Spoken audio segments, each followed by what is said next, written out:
You know, we need to discipline our use of digital media. We treat it as the servant, we don't let it become the master. Because, you know, you can't really have 5,000 friends on Facebook. You have 5,000 contacts.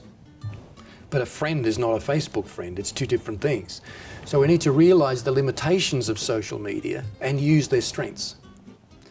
So that's an important question. I think one of the ways that people do build communication when they're spread out is by having those times when they are together as digital free times. So when we come together for our weekly creative meeting in the marketing department, we don't have any digital, no tablets, no PDAs. We use them outside, yeah, but for this 1 hour, we're just going to talk to each other. We might make some notes in a notebook for a change.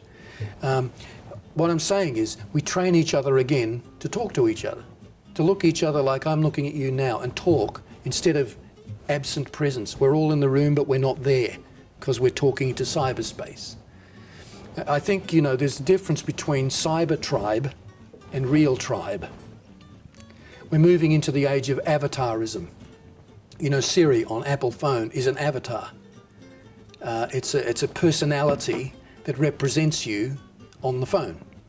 And we are forming avatars now in all of our online transactions.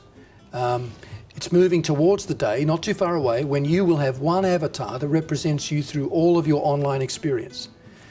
There will be companies that are set up just to design avatars for every individual. You can buy an avatar off the shelf. This is the personality, the little image might be a three-dimensional hologram that represents me online in everything I do. And when that starts to happen, then we need to remember it's not just about cyber tribe, it's about real tribe. It's about this. Two human beings reading each other's faces, reading the subtle signals, reading the biometrics, we call it now.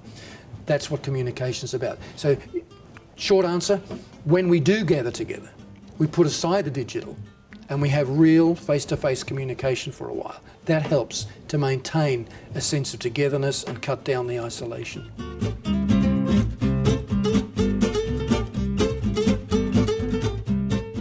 I think that in very practical terms, a leader can remember that the medium is the message.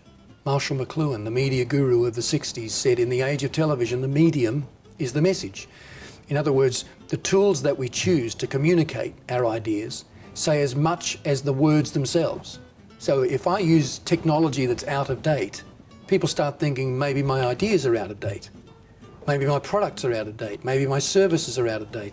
So the medium that I use has to reflect what I'm trying to get across. I might have the right words, but if the medium's wrong, the message is wrong.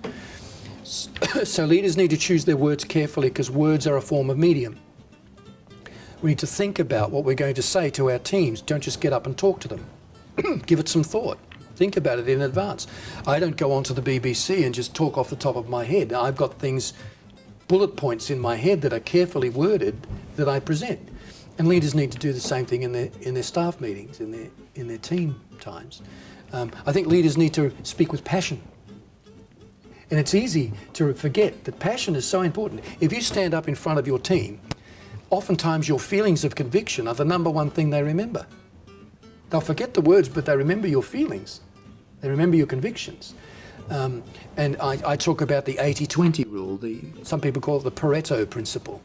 You know, 80% of retail is 20% of customers. 80% of charity work is done by 20% of the volunteers. And that 80-20 ratio is true for us as individuals. Usually, 20% things will give 80% results.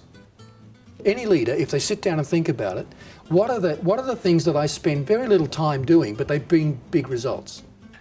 The things I'm just naturally good at that bring the 80% result. If I spend more time on that 20% and doing that well and feed the other stuff out to other people, my passion grows, my productivity grows, my 80% gets bigger, and that means that I have more feeling for what I'm doing, more positive feeling, and that carries over into the team. So passion is, and building our passion is very important in communication, and choosing the words, because they are a medium.